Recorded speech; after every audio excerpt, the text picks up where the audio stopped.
Joey Perez is live on your radios to provide you with the Eggs, Bacon, and Joey. You are now listening to the Eggs, Bacon, and Joey Morning Show. Yeah, good morning, everybody. Eggs, Bacon, and Joey.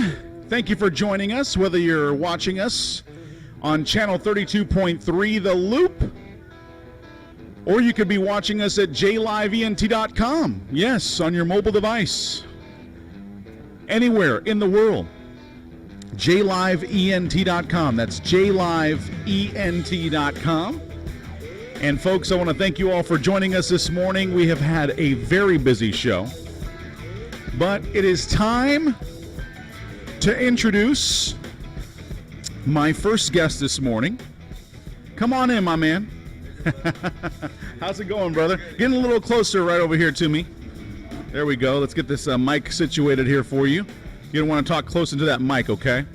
All right, so we got in the studio here this morning.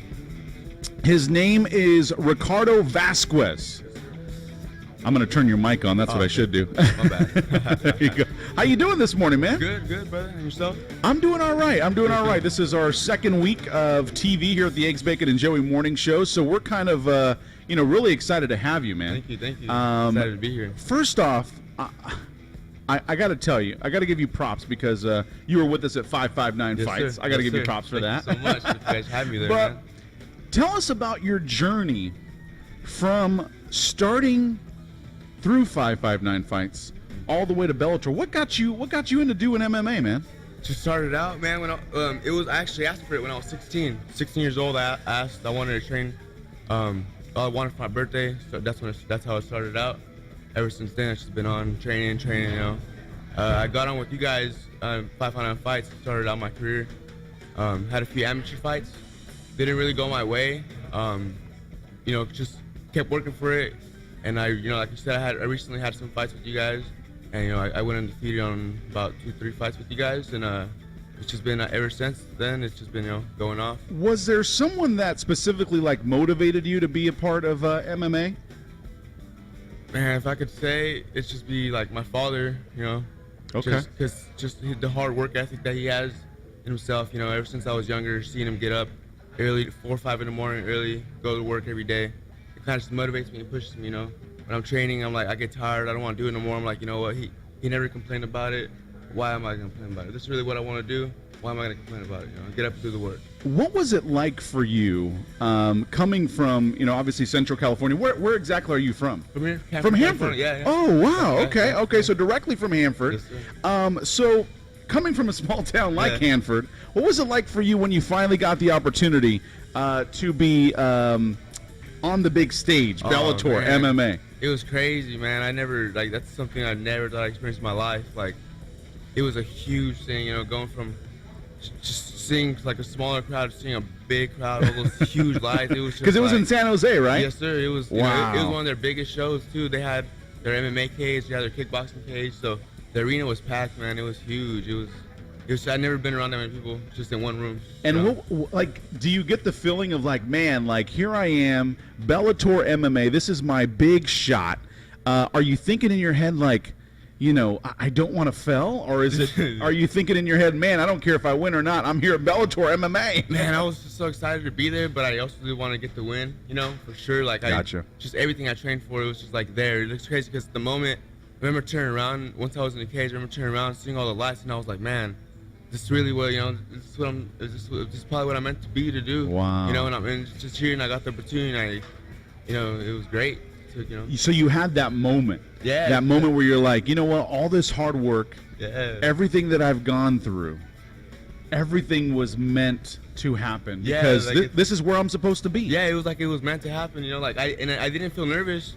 It surprised me. I felt really comfortable in there, I felt comfortable. I felt like it was just right, it was weird because just being around all that people, just all the lights and stuff, but at the same time I felt comfortable, it was just a great experience, just being a big show like that.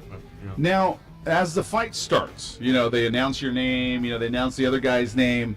When you guys get closer, I've always wondered, because it's that's the face-off moment.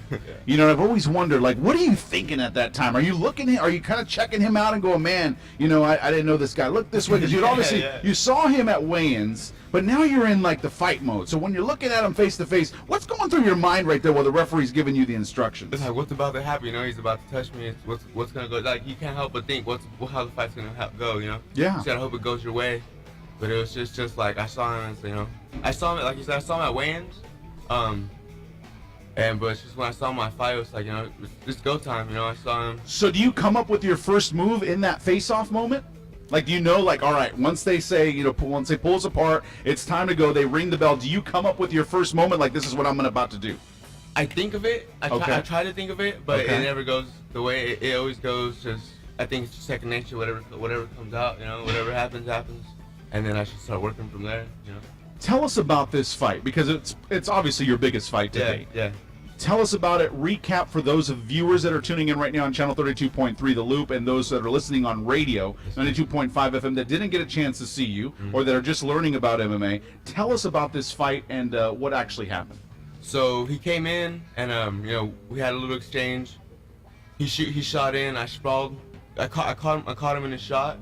I turned him, put him against the cage, and then from there, you know, I worked my underhooks, and I stepped through for a hip toss.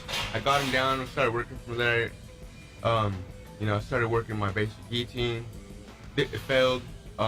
Just continued to work from there. I started working my guard. He was my guard. I started working for my guard for go-go. You know, just throwing things up, just things that I knew he wasn't gonna know. He wasn't gonna, you know, just little things I've been working at practice. And from going from the go-go, he was leaving his neck out. So I, you know, reached for his neck for a guillotine, and it was there. It was, you know, it took me a while to you know, finish it, because I had to adjust. But once I got the full adjustments and everything, it was, you know, that's when it was stopped, and you got the tap. So when you got the tap, what are you thinking at that moment? Like, what do you? That's just one, man. That's just one. I know, but when you got him in a submission, right?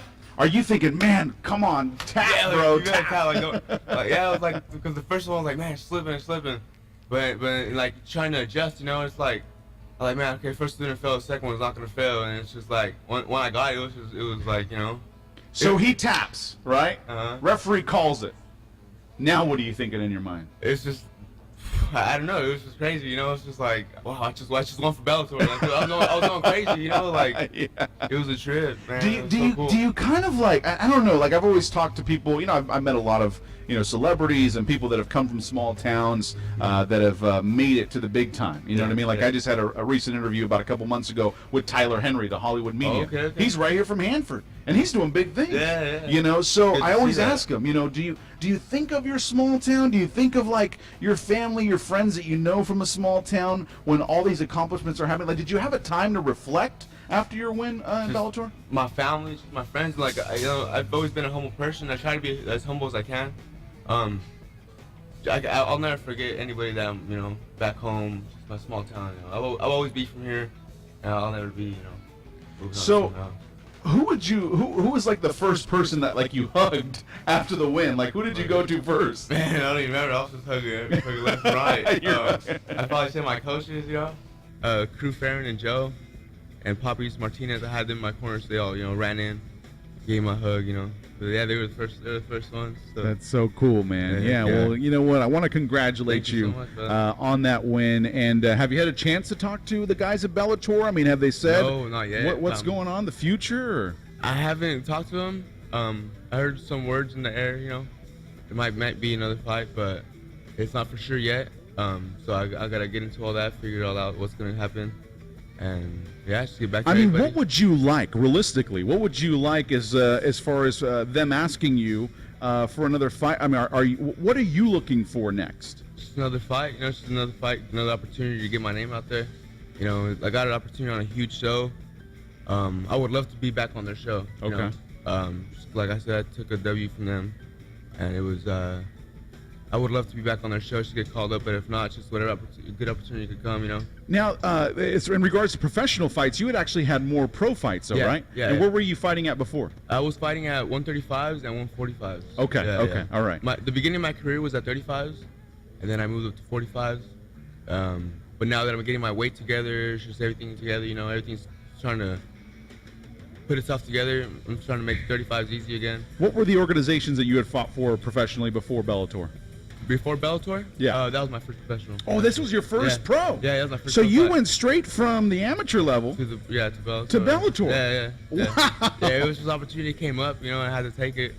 And the reason why I bring this up, for those of you listening that may not know much about MMA and how that works, I mean, a lot of these guys, they're, amateur level. You got to start fighting, at the casinos. Yeah. You got to start fighting at the smaller pro level. Working your way up. I mean, Yeah. Bellator's, I guess we would consider it the number 2. Yeah, number 2 in the world. In the world. I mean, behind the UFC, right? Yeah, yes, sir. Yep. So that's a rare, it's a rare situation there that you go from amateur to Bellator MMA. So it was that pressure, I'm stepping into a big show, like a huge show, When did you get that call?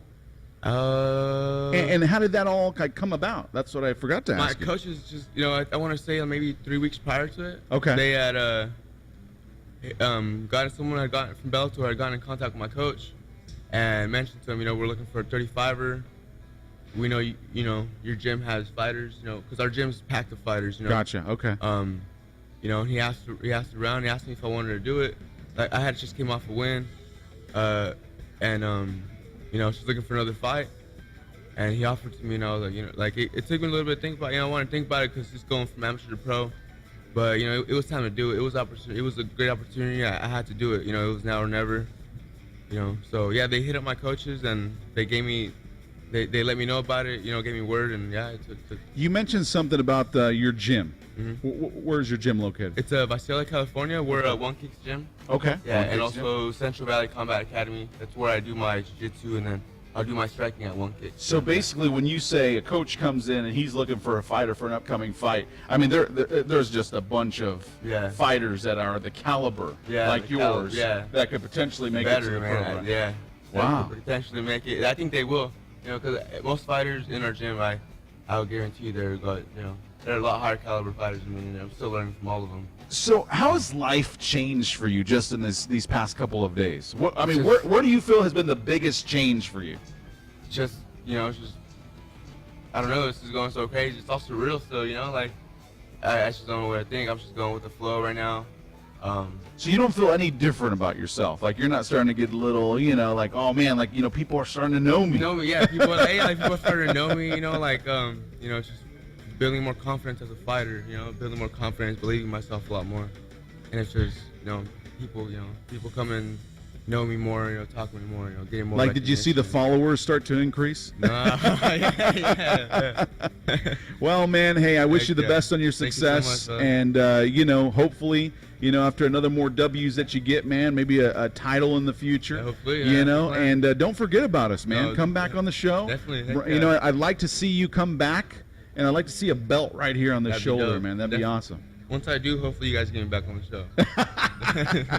Awesome, man. Ricardo Vasquez, everybody. Bellator MMA fighter from right here in Hanford, California. Thank you guys. Hanford, man. Yep. Right here from Hanford. Small town, man. It happens, You got Joe Soto out there, too, small town. Alex Perez.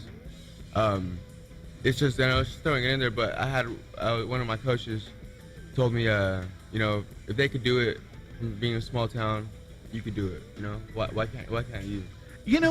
And there shouldn't be a limit to anybody from a small town. Yeah. Why not? Yeah, why not? You just got to put yourself to it. If it's a dream that you really have, you just got to put yourself to it. And whatever comes, you just gotta. Doesn't matter what comes in that path, in that journey. If it's really your dream, if you really want to do it, you'll get to it. I love it. And that's some great words of advice this morning from this young man, everybody. Ricardo Vasquez. Check him out. He's a Bellator MMA fighter. How do they get in touch with you? Like, do you have a Facebook, Twitter? I have an Instagram, Facebook. You guys could. I'm getting my Twitter started back up, so you guys can follow me on all that. My Instagram is Ricardo Vasquez __. You can find me on Facebook. It just says Ricardo Vasquez. So Instagram, Ricardo Vasquez __. Yes, so you have to have two of those. Yes. So it's not just one line. Yeah, it's two of the underscore lines together. So make sure you guys check that out. All right, man. Once again, thank you for joining us this morning, and we will talk to you very soon.